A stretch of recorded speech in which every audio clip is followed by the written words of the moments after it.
গোকুল, এত চিন্তা করছিস কেন রে?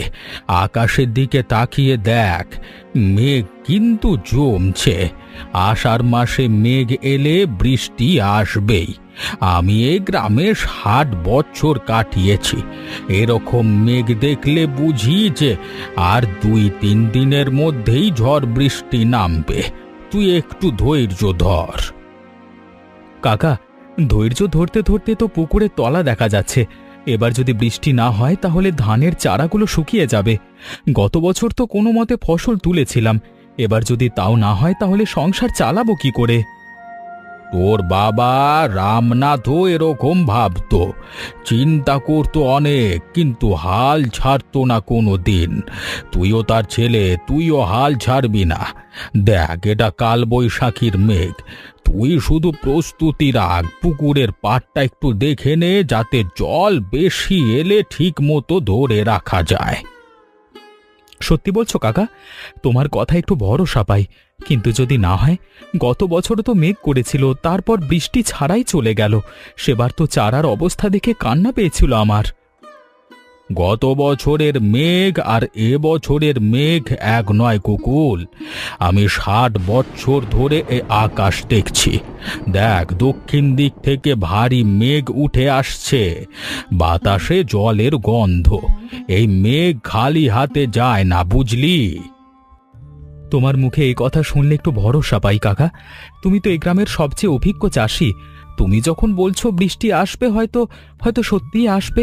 আমি পুকুরের পাড়টা দেখে নিচ্ছি আজকেই। কালকে সকালে যদি বৃষ্টি হয় তাহলে সেচের একটা ব্যবস্থা করতে হবে। এই তো, এটাই তো বাবা ছেলে। চিন্তা কর, চিন্তা কর, কিন্তু থেমে যাস না। আর শোন, পাহাড়ের বুক দিকটা একটু নজর দিবি। ওখানে কত বছর একটু ভেঙে গিয়েছিল, মনে আছে তো?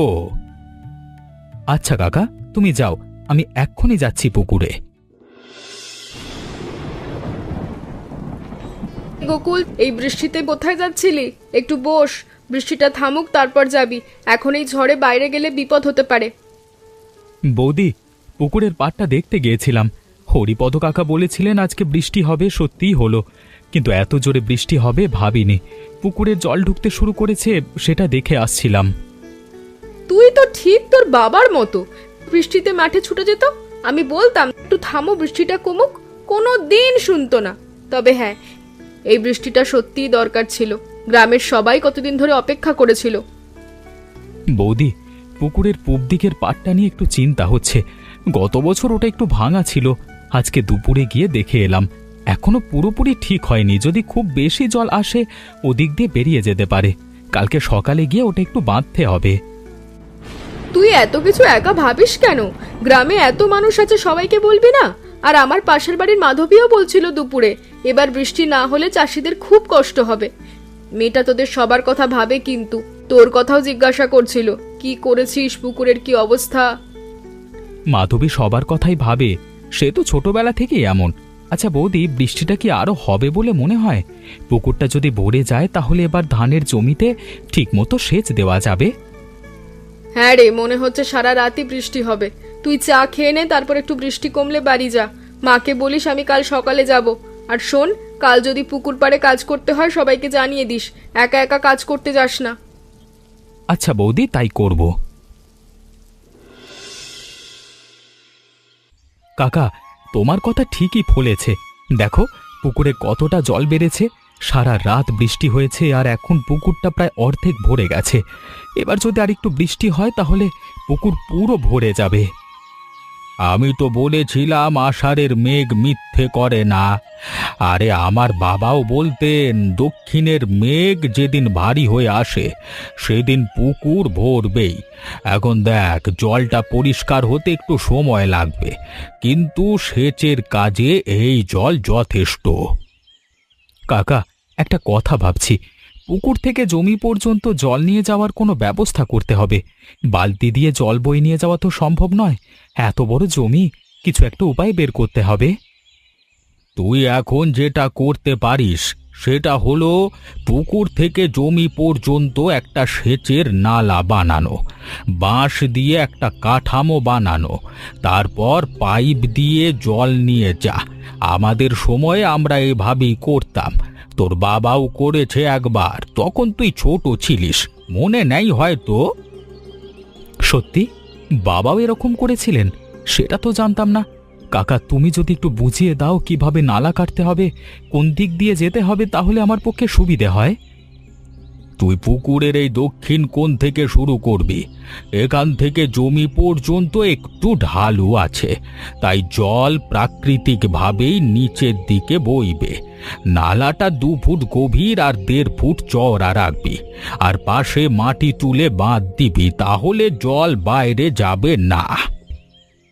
হ্যাঁ কাকা, আমিও সেটাই ভাবছি। নিতাইকে ডেকে নিলে কাজটা তাড়াতাড়ি হবে। ও তো বাঁশের কাজ ভালো জানে, আর গ্রামের আরও কয়েকজনকে বললে সবাই সাহায্য করবে। একসাথে কাজ করলে 2 দিনেই সেচের ব্যবস্থা হয়ে যাবে। একদম ঠিক বলেছিস। একা একা করতে গেলে অনেক সময় লাগবে। গ্রামের ছেলেদের ডাক, সবাই মিলে করলে কাজটা সহজ হবে। আর শোন, নালাটা একটু গভীর করে কাটবি, যাতে জল ঠিক মতো বয়ে যায়। বুঝেছি কাকা, আজকেই নিতাইয়ের কাছে যাব, কালকে থেকে কাজ শুরু করব। গোকুল, তুই যে আমাকে এত সকালে ডেকে পাঠালি, আমি তো ভাবলাম কি না কি হয়েছে, এসে দেখি সেচের কাজ। বল কি করতে হবে? বাঁশগুলো কত লম্বা করে কাটবো? আর পাইপটা কোথায় পেলি? বেশ মোটা তো, জল ভালোই যাবে এতে।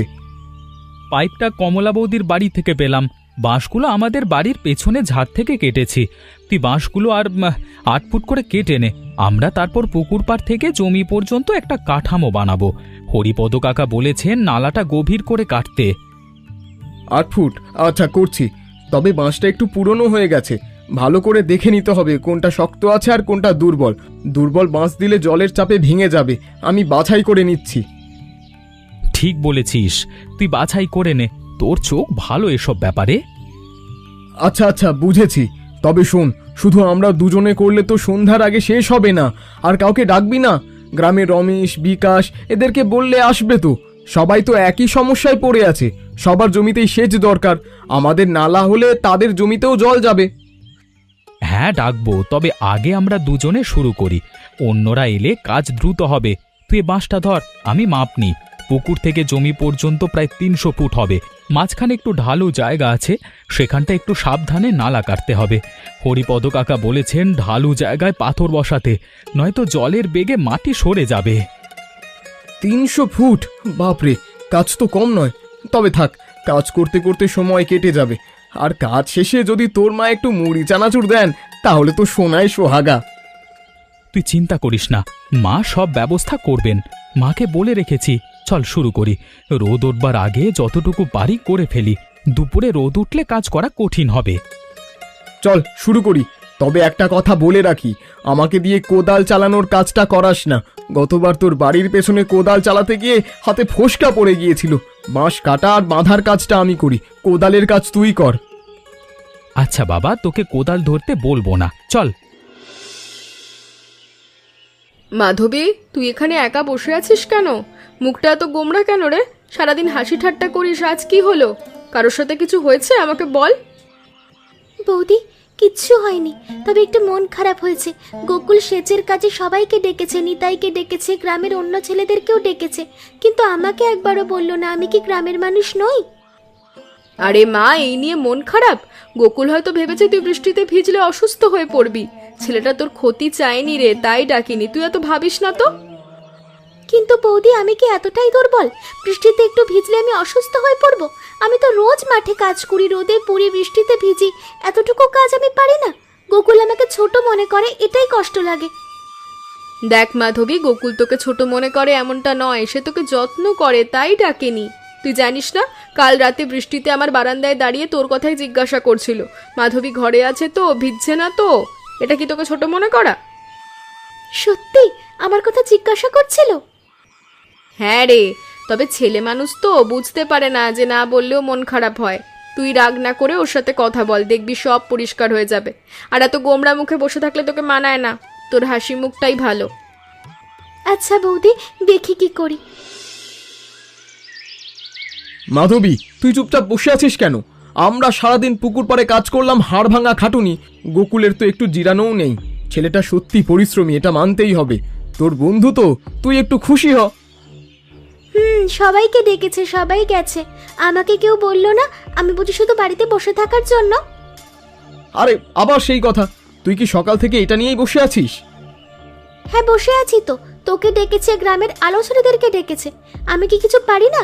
মনে আছে ছোটবেলায় আমরা তিনজন একসাথে পুকুরে মাছ ধরতাম, খেতে ঘুরে বেড়াতাম, তখন তো আমাকে বাদ দাওনি, এখন আমি বাদ। সেটা তো মনে আছে। শোন মাধবী, তোর রাগ ঠিক জায়গায় আছে, কিন্তু গোকুলের ওপর এত রাগ করিস না। আমাকেও বলেছিল মাধবীকে বলবো না, ও কাদায় পিছলে পড়বে, তারপর যদি ব্যথা পায়। দেখ, ছেলেটা তোর কথা ভেবেছে কিন্তু। ভাবলে তো বলতে পারতো সরাসরি, চুপচাপ বাদ দিয়ে দিল, সেটা কি ঠিক হলো? আমি কি ছোট বাচ্চা যে আমাকে বলা যাবে না?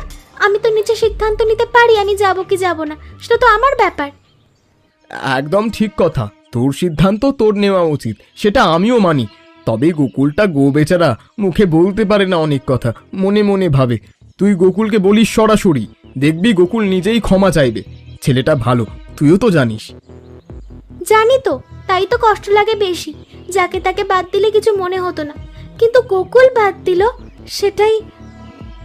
বুঝলাম বুঝলাম, তুই সকালে যাবি পুকুর পাড়ে, আমিও থাকবো, সব ঠিক হয়ে যাবে। কাকা দেখো, নালা দিয়ে জল ঠিকমতো বইছে, ধানের চারাগুলো আজকে থেকে জল পাবে। সত্যি বলছি, এত পরিশ্রম সার্থক হলো। নিতাই আর গ্রামের ছেলেরা যে সাহায্য করলো, তার জন্য তাদের ধন্যবাদ দিতে হবে। দেখছি রে দেখছি, চোখ ভরে যাচ্ছে। এই দৃশ্যটা দেখবার জন্যই তো বেঁচে আছি। তোর বাবা রামনাথ বেঁচে থাকলে আজকে কতটা খুশি হতো, ছেলে তার যোগ্য হয়েছে এটা দেখতে পেত। বাবার কথা বললে চোখে জল চলে আসে কাকা। তবে আমি জানি বাবা উপর থেকে দেখছেন, তার আশীর্বাদ আছে বলেই তো এই বৃষ্টি এলো, পুকুর ভরলো আর শেষ হচ্ছে। আর তোমার মতো মানুষ পাশে আছে বলেই তো সব সামলাতে পারছি। আমি তো কিচ্ছু করিনি, তুই নিজেই সব করেছিস। আমি শুধু একটু পরামর্শ দিয়েছি। পরামর্শ দেওয়া সহজ, কাজ করা কঠিন। সে কঠিন কাজটা তুই করেছিস। তবে একটা কথা বলি, সেচের নালাটার দিকে নজর রাখিস। অস্থায়ী নালা তো, পাকা নয়। রাতে একবার দেখে আসবি। হ্যাঁ কাকা, সেটা আমিও ভাবছি, রাতে একবার দেখে আসবো। আর কাকা, একটা কথা বলতে চাইছিলাম, মাধবী নাকি মন খারাপ করেছে, আমি তাকে সেচের কাজে ডাকিনি বলে কমলা বৌদি বলছিলেন। তাই নাকি?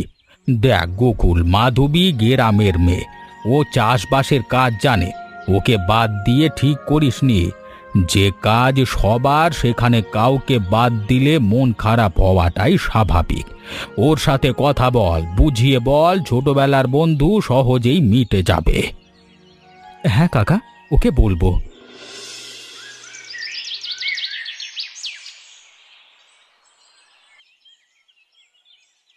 নিতাই, দেখ কি হয়েছে, রাতের বৃষ্টিতে নালার এই অংশটা ভেঙে গেছে, জল আর জমিতে পৌঁছাচ্ছে না, পাশের নিচু জায়গায় চলে যাচ্ছে। আমরা গতকাল যে এত কষ্ট করে নালা বানালাম, সেটা এক রাতের বৃষ্টিতেই নষ্ট হয়ে গেল। বাপরে, সত্যি ভেঙে গেছে। কিন্তু গোকুল, মন খারাপ করিস না, আমরা আবার ঠিক করব। এবার একটু শক্ত করে বানাবো, মাটি দিয়ে ভালো করে বাঁধবো, যাতে আবার বৃষ্টি হলেও টিকে থাকে। গতবার আমরা তাড়াহুড়ো করেছিলাম, এবার একটু সময় নিয়ে করব। সময় কোথায়? ধানের চারাগুলো এই মাত্র জল পেতে শুরু করেছে। এখন যদি আবার জল না পায় তাহলে শুকিয়ে যাবে। দুদিনের বেশি সময় নেই আমাদের হাতে। আজকেই নালাটা ঠিক করতে হবে, একটা দিনও নষ্ট করা যাবে না। আচ্ছা ঠিক আছে, আজকেই করব। তবে শোন, এবার মাটির ব্যাগ দিয়ে দুপাশে বাঁধ দেব, আর যেখানে ভেঙেছে সেখানে পাথর বসিয়ে দেব, তাহলে আর ভাঙবে না। আমার শ্বশুর বাড়ির পাশে একটা জায়গায় পাথর পাওয়া যায়, ওখান থেকে কিছু এনে দিতে পারি। তুই চিন্তা করিস না, আমি আছি তো। তুই সত্যি ভালো বন্ধু নিতাই, তোকে ছাড়া এই কাজ হতো না। তবে পাথর আনতে সময় লাগবে, আগে মাটি দিয়ে যতটুকু পারি ঠিক করে নি, পাথর পরে বসাবো। চল তাহলে, দাঁড়িয়ে দাঁড়িয়ে সময় নষ্ট করার মানে নেই। কোদালটা দে, আমি কাটছি। তুই না বলেছিলিস কোদালে তোর হাতে ফোঁসকা পড়ে? আরে সেটা আগের কথা, আজ জরুরি অবস্থা, ফোসকা টোসকা পরে দেখা যাবে। এই যে আমিও এসেছি, সারা রাত ঘুম হয়নি চিন্তায়। সকালে উঠে দেখি সত্যি ভেঙে গেছে, তাই তো কোদাল নিয়ে চলে এলাম। কোথায় মাটি দিতে হবে বলো, আমি দিচ্ছি। মাধবী, তুই এসেছিস? তোকে তো ডাকিনি। বৃষ্টিতে কাদায় কাজ করলে তোর কষ্ট হবে, তাই তাই ডাকনি জানি। ছোটবেলায় তোমার সঙ্গে তো খেতে ঘুরেছি, পুকুরে মাছ ধরেছি, বৃষ্টিতে ভিজেছি। আমি গ্রামের মেয়ে, কাদা জল আমার অচেনা নয়। তোমরা সবাই মিলে কাজ করছো, আমিও করব। মাধবী সত্যি বলছি, শুধু ভেবেছিলাম কাদায় পিছলে যদি পড়ে যাস, যদি ব্যথা পাস, তোর কিছু হলে আমার খুব খারাপ লাগতো। তোকে বাদ দিয়ে ভুল করেছি সেটা বুঝতে পারছি এখন। তা বলে বাদ দিয়ে দেবে? আমাকেও বলতে পারতে, আমি নিজে সিদ্ধান্ত নিতাম। যাই হোক, এখন কথা বাড়িয়ে লাভ নেই, কাজ করা যাক। এই জায়গাটায় মাটি দিতে হবে, তাই না? আমি দিচ্ছি, তুই বাঁশটা ধর। দেখ গোকুল, মেয়ে এসে গেছে কাজে, এবার নালা আর ভাঙবে না, আমি গ্যারেন্টি দিচ্ছি। চুপ কর নিতাই, তোর গ্যারান্টিতে আমার ভরসা নেই। কাজ কর চুপচাপ। একটা কথা বলবো, আমার খুব মন খারাপ হয়েছিল, সেটা মিথ্যে বলবো না। সবাইকে ডাকলে, আমাকে ডাকলে না কেন? আমরা ছোটবেলা থেকে একসাথে বড় হয়েছি, আর তুমি আমাকে একটা সেচের কাজেও ডাকলে না। মাধবী, তুই যা করেছিস আমাদের জন্য সেটা আমি কোনো দিন ভুলবো না, কিন্তু আমি তোকে ডাকিনি কারণ আমি তোর ক্ষতি চাইনি। বৃষ্টি কাদায় ভারী কাজ, তোর শরীরে চাপ পড়বে ভেবে ডাকিনি। তুই রাগ করবি না, আমি তোকে বাদ দিতে চাইনি। রাগ তো করবই, কারণ আমাকে না বলে সিদ্ধান্ত নিয়ে নিলে। কিন্তু গোকুল, রাগটা বেশিক্ষণ থাকে না তোমার ওপর, কারণ আমি জানি তুমি মনে মনে ভালোই ভেবেছো। তবে এরপর থেকে আমাকে বাদ দেবে না। ঠিক আছে, কথা দিচ্ছি, এরপর থেকে কোনো কাজে তোকে বাদ দেব না।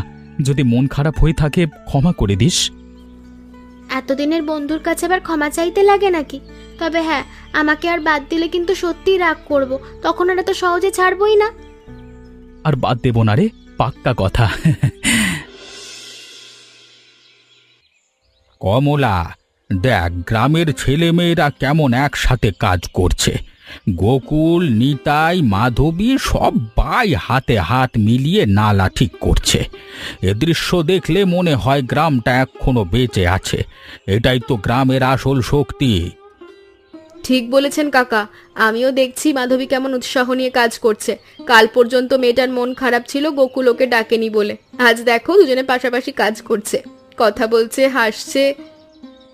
ভুল বোঝাবুঝি তো হবেই, মানুষ তো, কিন্তু সেটা যখন কাজের মধ্য দিয়ে মেটে তখন সম্পর্ক আরো শক্ত হয়। আর দেখ, মাধবী কোদাল চালাচ্ছে কেমন দক্ষতায়, অনেক ছেলেও এত ভালো পারে না। সে তো ঠিকই, মেয়েটা বাবার সাথে ছোটবেলায় মাঠে যেত, তখনই শিখে গেছে। আচ্ছা কাকা, নালাটা কি এবার টিকবে? আবার বৃষ্টি হলে ভেঙে যাবে না তো? না না, এবার ভাঙবে না। দেখ, ছেলেরা এবার মাটির ব্যাগ কাঁধে দিয়ে বাঁধ দিচ্ছে, পাথর বসাচ্ছে। এবার শক্ত হবে নালাটা। আর বৃষ্টির মরশুম শেষ হলে একটা পাকা নালা বানাতে হবে। আমি সেটা গোকুলকে বলবো। পাকা নালা হলে প্রতি বছরে কষ্ট করতে হবে না। পাকা নালা বানাতে তো খরচ হবেই কাকা, গোকুলের তো সামর্থ্য নেই এখন। গ্রামের সবাই মিলে করলে খরচ ভাগ হয়ে যাবে। সবাই মিলে খরচ করলে কারোর উপর চাপ পড়বে না, সেটা পরে ভাবা যাবে। এখন চলুন সবাইকে একটু জল খাবার দিয়ে আসি। খালি পেটে কাজ করলে শরীর ভাঙবে। চলুন কাকা, আমি মুড়ি, গুড় আর চানাচুর এনেছি, সবাই নিশ্চয়ই খুব ক্ষুধার্ত। মাধবী, তুই আজকে যে এসে সাহায্য করলি সেটা আমি ভুলবো না। তুই না এলে এত তাড়াতাড়ি কাজ শেষ হতো না রে। তোর কোদালের কাজ দেখে নিতাইও অবাক হয়ে গেছে। আমি ভুল করেছিলাম তোকে না ডেকে। তুই আমার পুরনো বন্ধু, তোকে বাদ দেওয়া আমার উচিত হয়নি রে। গোকুল, সেই কথা আর বলো না। আমি জানি তুমি আমাকে ডাকোনি, তোমার মনে কোনো খারাপ উদ্দেশ্য ছিল না, কিন্তু এরপর থেকে মনে রাখবে আমি তোমার বন্ধু। বন্ধুকে বাদ দিয়ে কিছু করা ঠিক নয়। কথা দিচ্ছি, এরপর থেকে সব কাজে তোকে প্রথমে ডাকবো। তোকে ছাড়া তো আসলে কিছুই সম্পূর্ণ হয় না। আচ্ছা, একটা কথা বলি, এই পুকুর পাড়ে দাঁড়িয়ে মনে পড়ছে ছোটবেলার কথা।